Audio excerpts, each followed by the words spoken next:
Damos comienzo a un nuevo programa.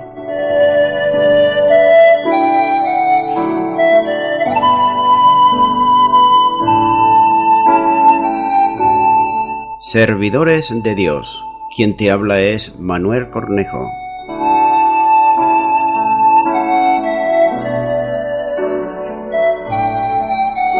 Este es un programa que está respaldado por la Iglesia Evangélica Misión Evangélica de Cataluña.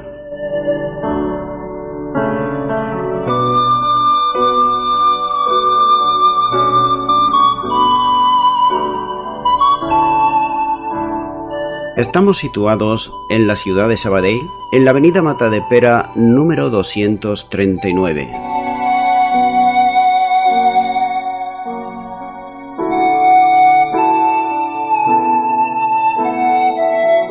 Antes de dar introducción a la palabra de Dios, estaremos poniendo una alabanza.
Yo sé que Él cuidará. Oh, yo sé, yo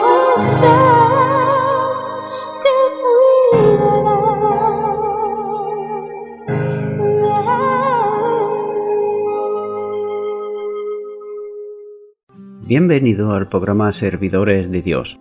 En el día de hoy estaré compartiendo la palabra de Dios de una manera exegética y devocional. En el anterior programa compartí en Hebreos capítulo 9 versículo 15, donde nos está hablando del mediador del nuevo pacto, que abarca los versículos 15 al 18. Pero ahora prosigo y estaré compartiendo los versículos 16 y 17. Y ahí nos dice la palabra de Dios: porque donde hay un testamento es necesario que se presente constancia de la muerte del testador. El testamento es confirmado con la muerte, puesto que no tiene vigencia mientras viva el testador.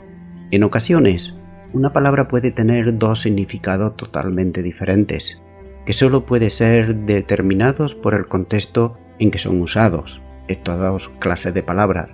Por ejemplo, la palabra carta puede significar una epístola, o una tarjeta de cartón o plástico para el juego del azar. En el español, esta palabra tiene al menos dos significados, como hemos visto. Pero en el original griego, una misma palabra sirve para transmitir los conceptos de pacto y testamento. En Hebreos 9:15, el contexto tiene un marco religioso, como compartí anteriormente, y esta palabra significa pacto. El escritor habla del nuevo pacto, del cual Cristo es mediador, y del primer pacto que por implicación ha sido superado por el nuevo pacto. En los próximos dos versículos, es decir, 16 y 17, el escritor a la epístola pasa de un marco religioso a un marco legal. Ahora, él introduce el concepto de testamento, la última voluntad. Por ejemplo, un abogado redacta un testamento para un cliente, el cual divide sus posiciones entre varias personas que a él le parezcan oportunas. Pero este testamento solo cobra validez después de la muerte de la persona que lo hizo, ya que mientras la persona vive, el testamento no es nada más que un documento y nada más, aun cuando el abogado atestigue y diga que es legal. Este testamento también puede ser cambiado en el transcurso del tiempo o vuelto a redactar, pero en el momento en que el autor del testamento muere, lo escrito que está en el testamento pasa a ser legal completamente y está vigente. Entonces, ¿cómo se relacionan los versículos 16 y 17 con el versículo 15? ¿Cuál es la relación entre la palabra pacto y la palabra testamento? En el versículo 15 el escritor enseña que Cristo, el mediador de un nuevo pacto, murió una muerte sacrificial para redimir a aquellos que han de recibir su herencia prometida. En los siguientes dos versículos, él dice que la muerte del autor del testamento pone en vigor dicho documento. La implicación es que el autor del pacto es Dios, que también ha hecho un testamento. Sin embargo, Cristo, el Hijo de Dios, no es quien hizo algún pacto o testamento. En su función de mediador y como fiador, Él se ocupa de que las condiciones del pacto sean cumplidas y que sus promesas sean llevadas a cabo todas y cada una de ellas, ya que Cristo murió para cumplir estas condiciones. Pero al mismo tiempo la muerte de Cristo pone en vigor la última voluntad y testamento, de modo que los creyentes, en efecto, reciban la prometida herencia eterna, en la cual nos habla Hebreos 9:15. Cristo es el fiador. En cierto sentido, los versículos 16 y 17 sirven de analogía, pero las analogías tienen sus limitaciones, y también esta la tiene, ¿cómo no? Al morir una persona deja sus posesiones a sus herederos.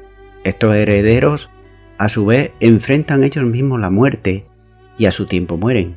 Cristo, sin embargo, murió, pero también es cierto que resucitó de entre los muertos. Los herederos reciben una herencia eterna y viven como Él, que lo harán para siempre. Continúo ahora con Hebreos 9 y versículo 18, donde dice: por esto ni aun el primer testamento fue inaugurado sin sangre. El antiguo pacto entró en vigor cuando los sacerdotes levitas derramaron la sangre de animales y aplicaron la sangre a los beneficiarios del pacto. Los beneficiarios de ese pacto del antiguo fueron los hijos de Israel, como nos dice Éxodo capítulo 24, los versículos 6 al 8. Y Moisés tomó la mitad de la sangre y la puso en los tazones, y esparció la otra mitad de la sangre sobre el altar, y tomó el libro del pacto y lo leyó a oídos del pueblo, el cual dijo: haremos todas las cosas que Jehová ha dicho y obedeceremos.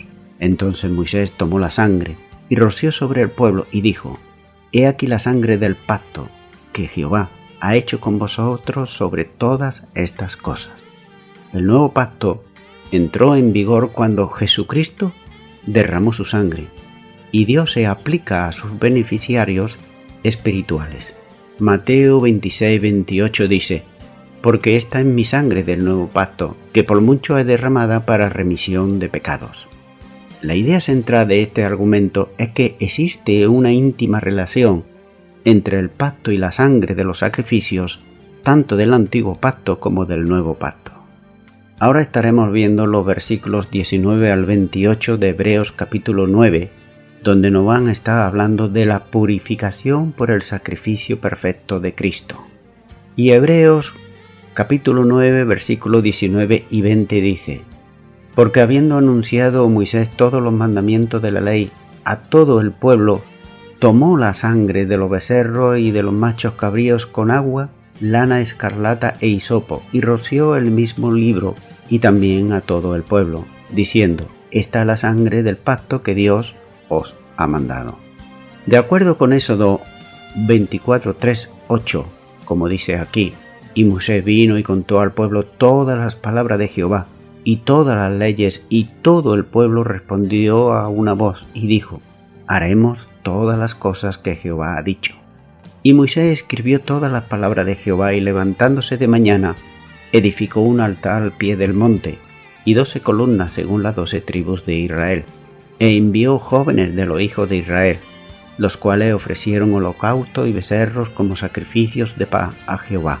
Y Moisés tomó la mitad de la sangre y la puso en tazones, y esparció la mitad de la sangre sobre el altar, y tomó el libro del pacto y lo leyó a oídos del pueblo, el cual dijo: haremos todas las cosas que Jehová ha dicho y obedeceremos. Entonces Moisés tomó la sangre y roció sobre el pueblo y dijo: he aquí la sangre del pacto que Jehová ha hecho con vosotros sobre todas estas cosas.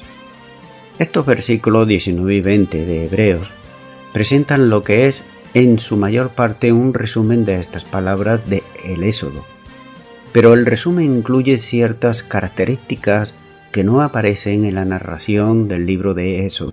Por ejemplo, la referencia a los machos cabríos en el versículo 19 probablemente es una adición posterior del texto de Hebreos.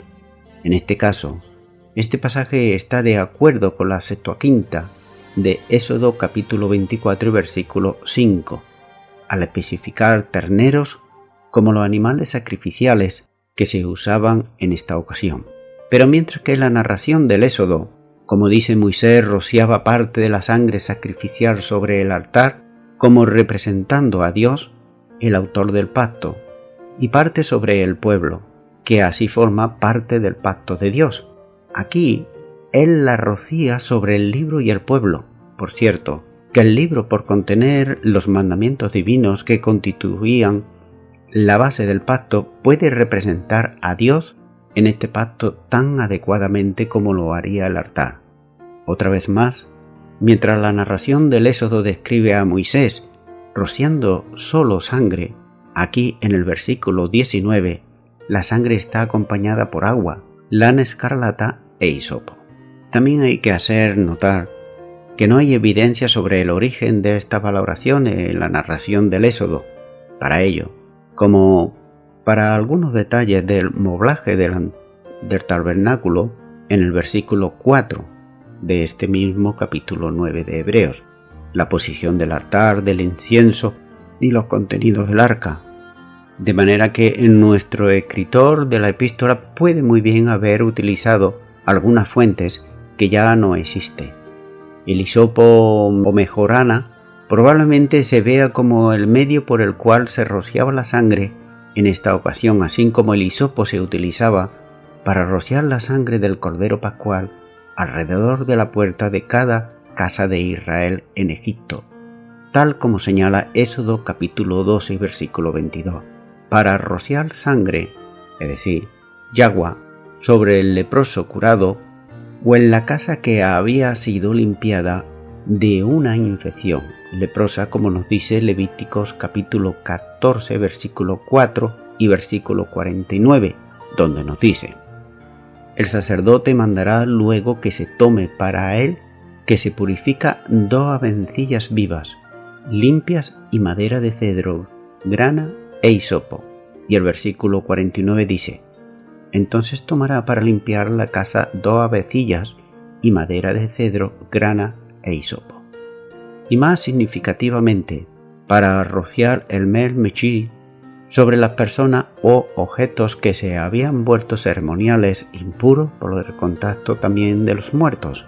En Números 19 y versículo 18 dice: y un hombre limpio tomará hisopo y lo mojará en el agua y lo rociará sobre la tienda, sobre todos los muebles, sobre las personas que allí estuviesen, y sobre aquel que hubiera tocado el hueso, o el asesinado, o el muerto, o el sepulcro. El lenguaje del Salmo 51:7 dice: purifícame con hisopo y seré limpio. Está representando un uso figurado de este último ritual figurado, porque nunca el rociamiento literal del Mel Mishdah como hisopo podría haber limpiado al penitente de la culpa de la sangre. El Salmo 51:14 dice: líbrame del homicidio, oh Dios, Dios de mi salvación, cantará mi lengua tu justicia. El agua y la lana escarlata que el escritor menciona junto con la sangre sacrificial, como son reminencias del ritual de la vaca alzana de Números capítulo 19, pareciera que los rasgos de aquel ritual aquí están asociados con la ratificación del pacto antiguo. Los dos pasajes están unidos por sus intereses comunes en la aspección ritual. Continúo ahora con Hebreos capítulo 9 versículo 21, donde nos dice la palabra de Dios: y además de esto roció también con la sangre el tabernáculo y todos los vasos del ministerio. La ratificación del pacto no era la única ocasión en que se le llevaban a cabo purificaciones similares por medio del rociamiento de la sangre. El tabernáculo mismo y la vasija de servicio divino también se rociaban en forma similar. En las prescripciones del Pentateuco, los cuernos del altar donde se quemaban las ofrendas tenían que mojarse con la sangre del becerro que se sacrificaba como ofrenda por el pecado en la congregación de Aarón y sus hijos para su servicio sacerdotal, tal y como nos dice Éxodo 29:12, donde dice: y de la sangre del becerro tomarás, y pondrás sobre los cuernos del altar con tu dedo, y derramarás toda la demás sangre al pie del altar. Y también Levíticos 8:15 dice: y lo degolló, y Moisés tomó la sangre y puso con su dedo sobre los cuernos del altar alrededor, y purificó el altar, y echó la demás sangre al pie del altar, y lo santificó para reconciliar. Y también el día de la expiación debían de rociar el propiciatorio y los cuernos del altar donde se quemaban las ofrendas con la sangre del becerro presentado como ofrenda por el pecado de Aarón y su casa, y también el macho cabrío que se mataba como sacrificio por el pueblo, como dice Levíticos 16, 14 al 19. En el Pentateuco no se establece expresamente que todas las vasijas del servicio divino estaban purificadas. Entonces, por el salpicado de la sangre, lo que sí se establece es que el tabernáculo y todo mobiliario interno y externo se santificaba al ser untado con el aceite, como nos lo muestra en Éxodo capítulo 40 versículos de 9 al 11, también Levíticos versículos 8 y 10 y Números capítulo 7 versículo 1. Pero como Aarón y sus hijos eran santificados con la sangre del carnero de la congregación, tanto como la unción del aceite cuando se le instaba en su oficio divino, como nos dice Levítico 8:23 y versículo 30, puede también aquí inferir que el tabernáculo y su mobiliario, que se santificaban al mismo tiempo, se rociaba con la sangre además de ser ungidos con el aceite. Paso ahora a compartir el versículo 22 de Hebreos capítulo 9, donde dice: y casi todo es purificado según la ley con sangre, y sin derramamiento de sangre no se hace remisión. Purificación con sangre. El escritor de Hebreo atestigua que su énfasis constante en la purificación con sangre no es idea suya. La base es la ley de Dios. Él dice: de hecho, la ley requiere que casi todo sea purificado con sangre, como dice el versículo 22. Esta ley, sin embargo, está registrada en Levíticos capítulo 17, versículo 11, donde Dios le dice a los israelitas por medio de Moisés: porque la vida de una criatura está en la sangre, y yo la he dado para hacer expiación sobre el altar para vosotros mismos. Es la sangre la que hace expiación por las vidas de una persona. Nótese que el escritor dice: la ley requiere que casi todo sea purificado con sangre.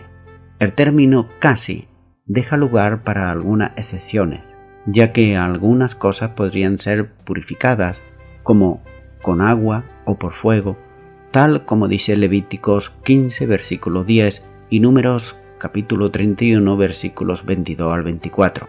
Sigue diciendo derramamiento de sangre. La segunda parte de Hebreos 9:22 es más directa aún, ya que dice: y sin derramamiento de sangre no hay perdón. Estas dos cosas, el derramamiento de sangre y el perdón de pecados, van de la misma mano. La una no existe sin la otra. La primera parte del versículo implica que algunas excepciones estaban permitidas, ya que el escritor dice que casi todo necesita ser purificado con sangre. Pero en la segunda mitad del versículo, el escritor no da lugar a las excepciones. Él usa negaciones, ya que dice: sin derramamiento de sangre no hay perdón. Es decir, que es bien claro. Por tanto, la absoluta demanda de sangre para obtener remisión de pecado responde a los términos del pacto. Las transgresiones de la ley del pacto, que fueron acordadas y ratificadas por los israelitas, constituyen una ofensa seria hacia Dios. Este pecado solo puede quitarse por una muerte, es decir, por la muerte sustitutiva de un animal cuya sangre es derramada en lugar de la del pecador. El nuevo pacto, instituido por Cristo la noche antes de su muerte, está sellado por su sangre derramada sobre la cruz del Calvario para la remisión de pecados de la persona arrepentida. La palabra de Jesús en Mateo 26:28 dice: esta es mi sangre del pacto, que es derramada por muchos para perdón de pecados. Aquí vemos que tiene un nítido eco en la segunda parte de este versículo 22. Continúo con Romanos 9:23, donde sigue diciendo la palabra de Dios: fue pues necesario que las figuras de las cosas celestiales fueran purificadas, así pero las cosas celestiales mismas con mejores sacrificios que estos. En este versículo 23 se destacan dos cosas: una las copias de las cosas celestiales y la otra las cosas celestiales mismas. Las copias, por supuesto, son el santuario terrenal y todas las cosas que estaban allí. El santuario celestial está ante la presencia de Dios. Vamos a estar considerando estas dos cosas en orden. El primero, copias de las cosas celestiales. El escritor dice que la purificación del tabernáculo, del altar, de los utensilios y del rollo del libro eran necesarios. La palabra necesario indica que la ley requiere que estas cosas sean purificadas.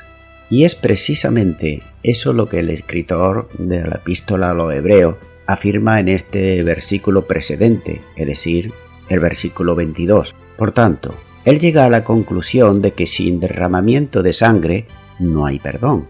Dios mismo dio instrucciones al pueblo de Israel, por intermedio de Moisés, de que se purificasen del pecado mediante el derramamiento de la sangre de animales sobre el altar del santuario. Esta sangre era adecuada para permitir que el sumo sacerdote entrase al lugar santísimo del tabernáculo una vez al año, pero hacía falta un sacrificio mejor, antes que se pudiera aparecer un mediador ante la presencia de Dios en el cielo. El segundo punto que vemos es que sigue diciendo las cosas celestiales mismas. El tabernáculo erigido por Moisés era una copia y una sombra de lo que hay en el cielo, tal como dice Hebreos 8 y versículo 5. El santuario celestial es, sin embargo, el tabernáculo mayor y más perfecto no hecho por el hombre, tal y como dice Hebreos 9 y versículo 11. Por tanto, Cristo entró en este santuario después de haber derramado su sangre en la cruz del Calvario, y el escritor de la epístola a los Hebreos se refiere ahora a la sangre de Jesús como mejores sacrificios. Nótese que está en el plural sacrificios, representa el singular de la sangre de Cristo, de manera que el adjetivo mejores señala la diferencia entre las cosas terrenales y las cosas celestiales. Es decir, la sangre de animales purificaba el tabernáculo y todo lo que había en él, a fin de que el sumo sacerdote pudiese entrar en el lugar santísimo. Pero sin embargo, la sangre de Cristo purificaba las cosas celestiales para que él pueda entrar en el cielo y estar ante Dios, tal y como dice Hebreos 9:24. Entonces cabe hacerse una pregunta, y es la siguiente: ¿era necesario purificar las cosas celestiales? El santuario celestial no está hecho por hombres y por consiguiente no está contaminado por el pecado, de manera que no es necesario que sea purificado. Antes de poder contestar a esta pregunta, sin embargo, hemos de entender la expresión de cosas celestiales en un sentido espiritual y no en un sentido material. El verdadero santuario, dice el escritor de Hebreos, es el cielo mismo, como dice Hebreos 9:24, y el cielo es el lugar donde Dios y su pueblo moran juntos. Es el lugar donde el pueblo de Dios le sirve, ofreciéndose a sí mismo y ofreciéndose como sacrificio vivo. Pero entonces, ¿por qué dice el escritor que las cosas celestiales tenían que ser purificadas? El cielo llegó a ser un santuario para el pueblo de Dios solo cuando la sangre de Cristo fue vertida por ellos. La sangre de Cristo vino a ser entonces el fundamento de su entrada en el cielo. Si la sangre de Cristo, Dios no abre el cielo ni acepta tampoco nuestros sacrificios vivos ni cualquier obra que nosotros podamos hacer por nosotros mismos. De manera que vamos a estar compadeciendo ante Dios y condenados en nuestros pecados, y el cielo va a permanecer cerrado para nosotros. Note que no es la religión la que salva al hombre y a la mujer, ni tampoco ninguna religión aquí en la tierra puede justificar al hombre y a la mujer pecador y pecadora.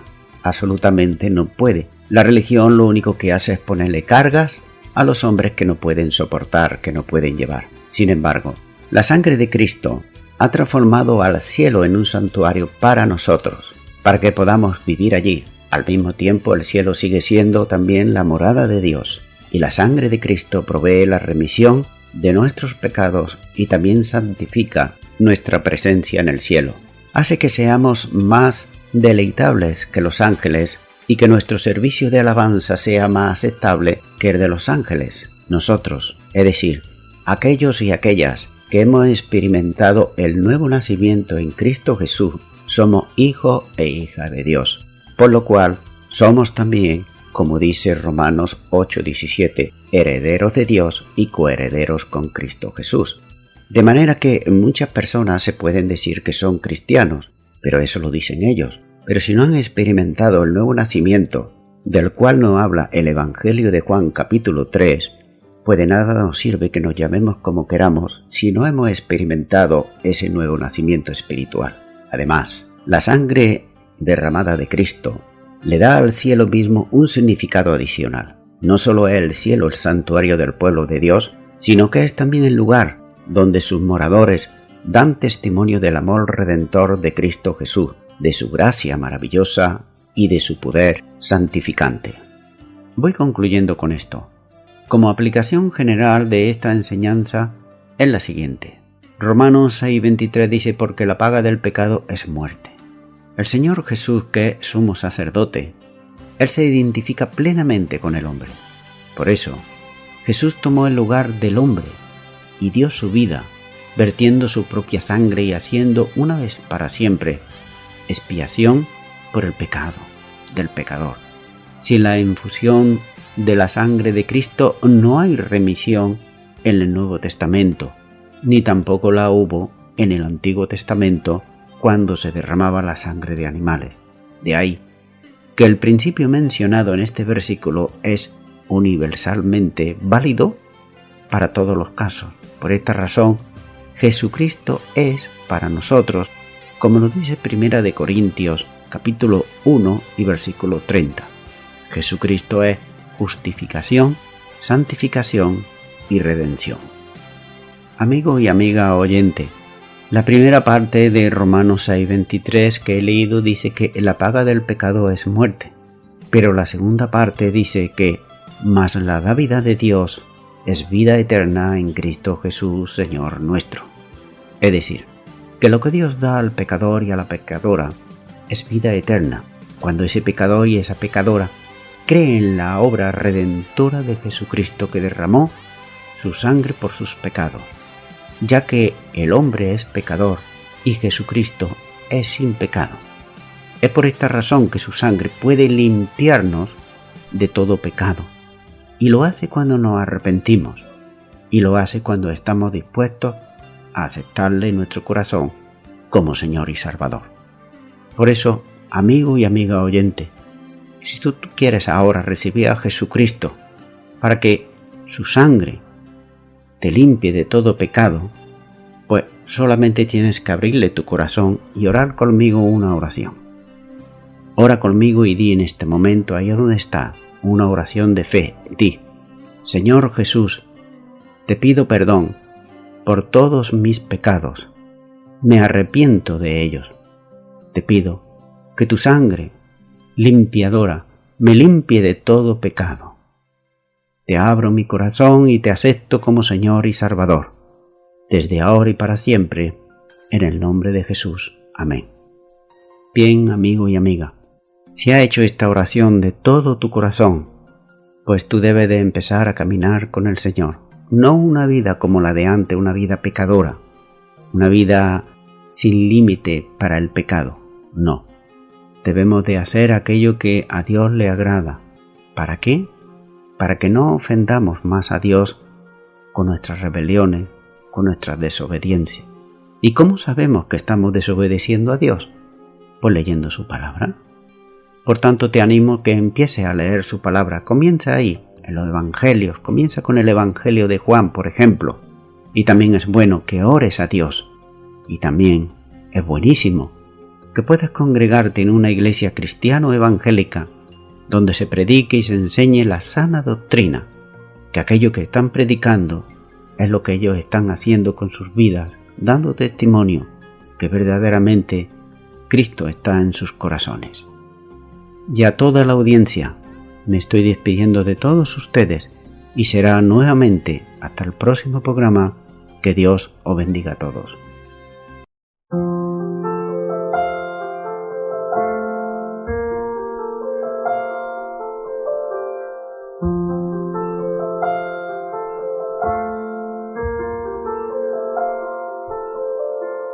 Su sangre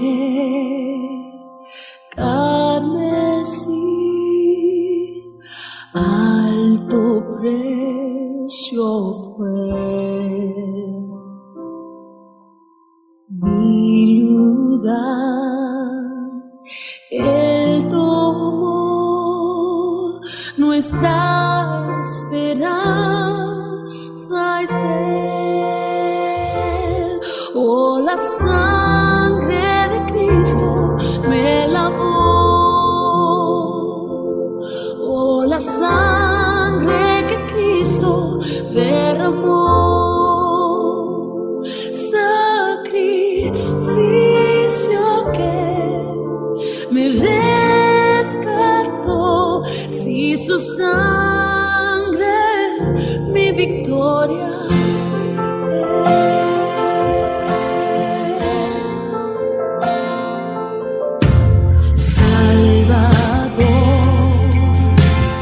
Santo es, hoy vivo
rescató, si su sangre mi victoria es.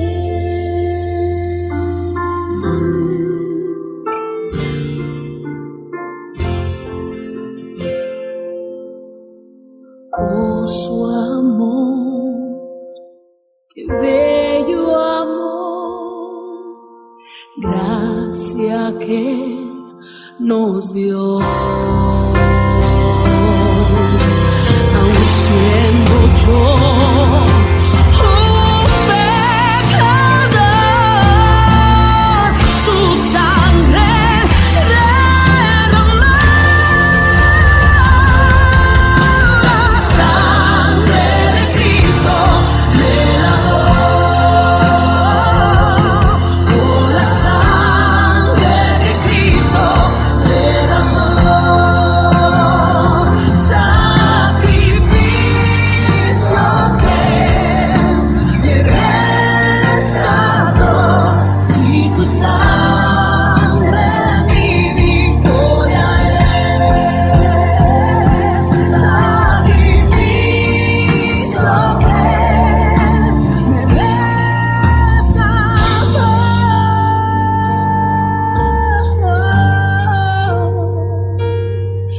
Si su sangre mi victoria es.